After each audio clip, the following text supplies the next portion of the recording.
Assalamualaikum warahmatullahi wabarakatuh. Bismillah, alhamdulillah, la hawla wa la quwwata illa billah. Asyhadu an la ilaha illallah wahdahu la syarikalah wa asyhadu anna Muhammadan abduhu wa rasuluh alladzi la nabiyya ba'da amma ba'd. Alhamdulillah, pada kesempatan kali ini kita masih dapat diperkenankan untuk dapat berjumpa kembali bersama Padepokan Gunung Lawu Al-Husaini. Sebelumnya, izinkan kami untuk menyapa para sedulur semua dimanapun saja berada, alladzi lam yuzkar ismuhum, yang tidak dapat kami sebutkan namanya satu persatu. Walaupun demikian, tetap kami dari Padepokan Gunung Lawu Al-Husaini mengucapkan terima kasih kepada para sedulur semuanya yang telah senantiasa ikut membantu dan mendukung channel-channel kami. Semoga kebaikannya mendapatkan balasan yang berlipat-lipat dari Allah Subhanahu wa Ta'ala. Amin. Allahumma ya Rabbal Alamin. Baiklah, untuk mempersingkat waktu, kita langsung saja. Insya Allah pada kesempatan kali ini kami dari Padepokan Gunung Lawu Al-Husaini insya Allah akan mempersembahkan sebuah konten yang spesial bagi para sedulur semuanya. Apa itu? Yaitu suatu pemahaman yang utuh yang apabila kita amalkan dalam kehidupan sehari-hari, insya Allah ya, amal ini dapat menembus pintu langit ketujuh ya. Baiklah, untuk lebih jelasnya, mari kita sama-sama untuk menyimak pembahasan ini yang disampaikan oleh narasumber sang kiai guru kita semuanya. Namun perlu saya ingatkan kembali, biasakan menonton secara menyeluruh sampai dengan selesai, jangan setengah-setengah agar tidak terjadi gagal paham. Baiklah, mari kita saksikan pembahasan berikut ini.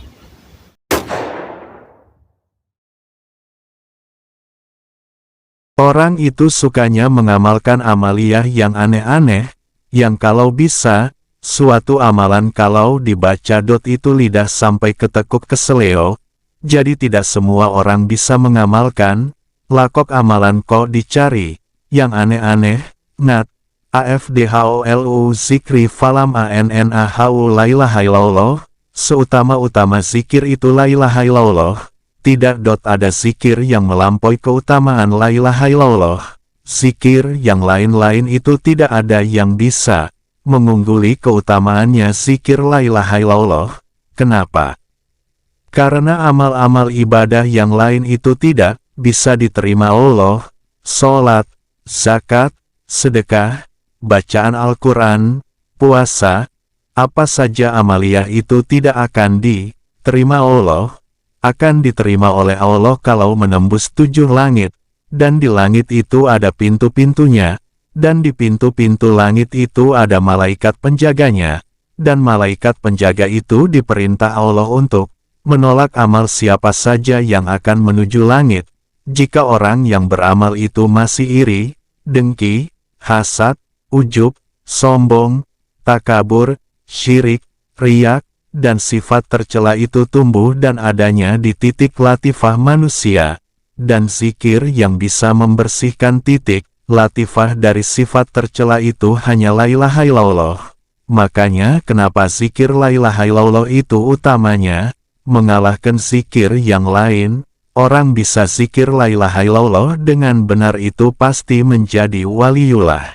Cuma sayang, banyak orang meremehkannya karena tidak tahu manfaatnya, makanya la ilaha illallah itu dinamakan Miftahul Jannah. Artinya kunci kebahagiaan. Gimana tidak bahagia jika semua amal diterima, dan semua doa diijabah karena menembus langit, dan sampai kepada Allah. Belajarlah zikir la ilaha illallah dengan benar, itu sudah cukup sebagai bekal. Kalau semua doamu diijabah Allah, mau apa lagi? Dalam zikir Thariqah Qadiriyah wa Naqsabandiyah wa Satariyah TQNS ada titik latifah yang menghubungkan manusia dengan Allah. Titik latifah sendiri berarti titik lembut bercahaya. Setiap zikir apapun di setiap titik latifah harus konsentrasi dituliskan lafaz Allah bila dilakukan dengan benar dan pas. Lafaz Allah di setiap titik latifah akan menghasilkan cahaya terang, dan cahaya tersebut adalah malaikat jin, siluman, bahkan setan iblis akan takut dengan manusia yang memiliki cahaya malaikat di setiap titik latifahnya. Ada 7 titik latifah dalam TQNS antara lain. 1. Latifah Qalbi, letak di bawah dada kiri pojok kiri, membersihkan hawa nafsu buru iblis dan setan, cinta dunia, kafir dan syirik. 2. Latifah Sir, letak di bawah dada kiri sebelah kanan sejajar bersebelahan latifah Qalbi, membersihkan sifat pemarah, pembengis, emosi tinggi dan penaik darah dan pendendam. 3.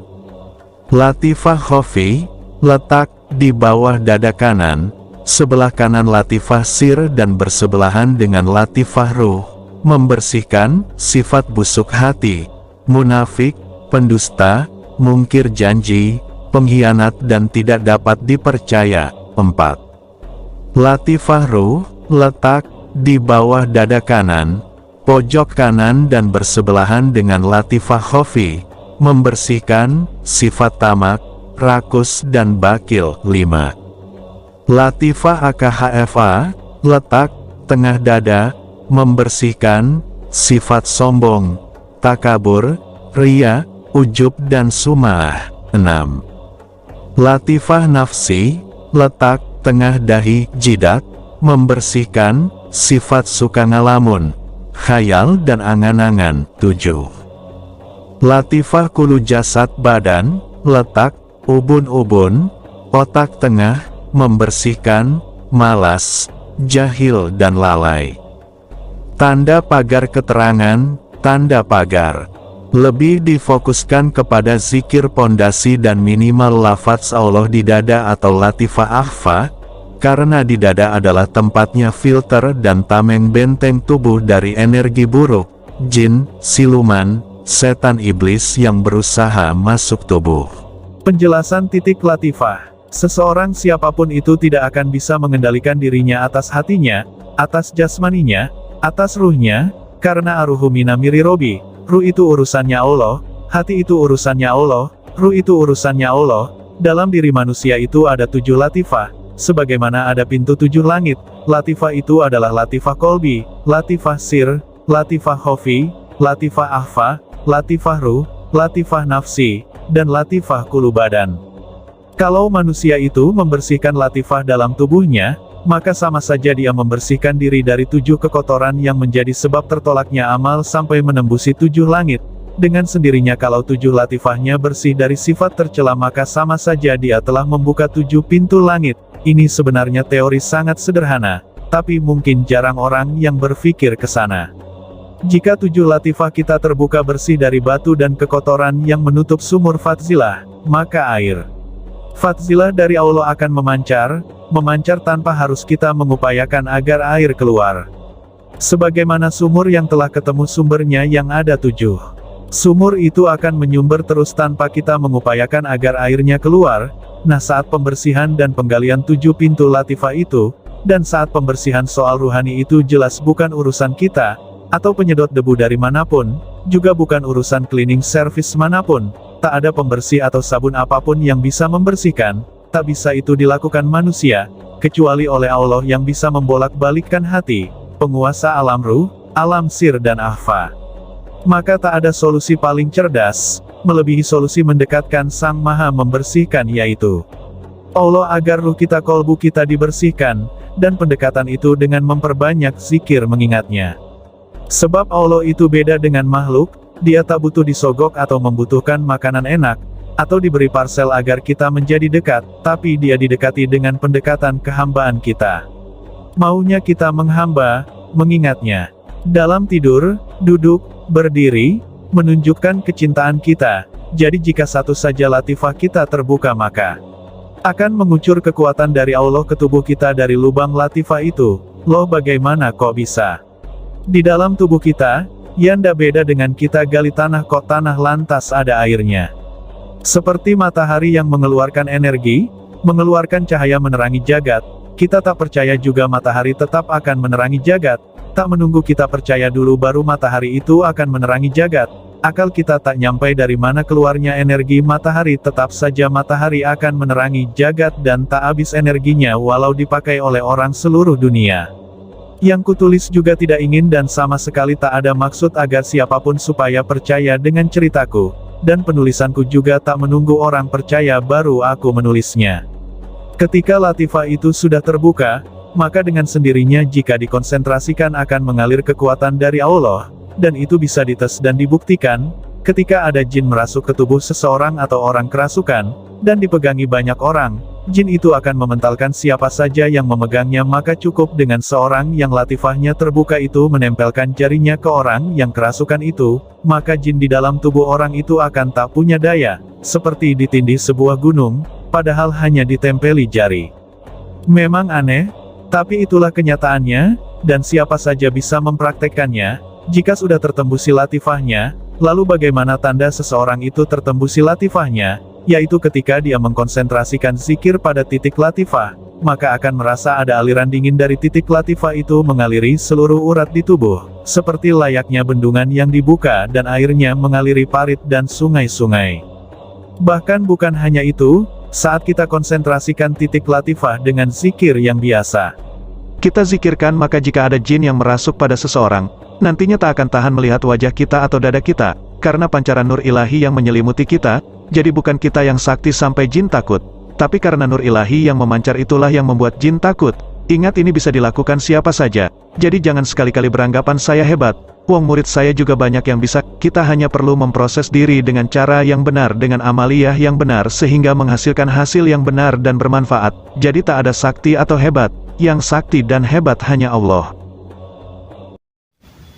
Demikianlah para sedulur sekalian, barusan saja sama-sama telah kita simak bersama ya penjelasan dari Sang Kiai. Ternyata amalan yang dapat menembus 7 langit itu adalah La ilaha illallah miftahul jannah. La ilaha illallah adalah kunci pembukanya pintu-pintu langit surga. Ya.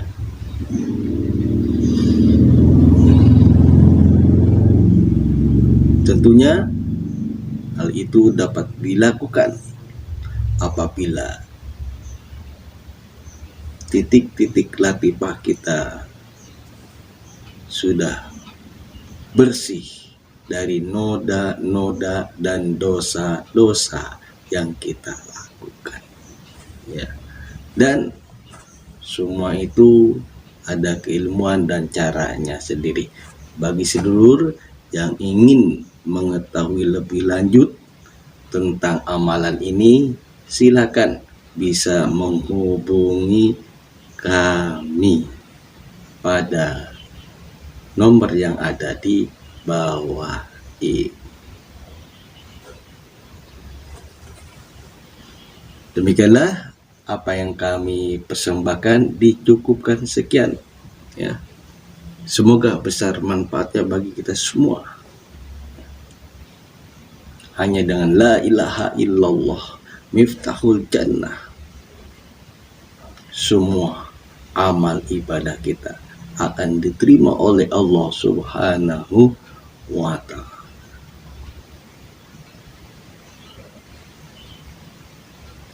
Akhirul kalam, wassalamualaikum warahmatullahi wabarakatuh.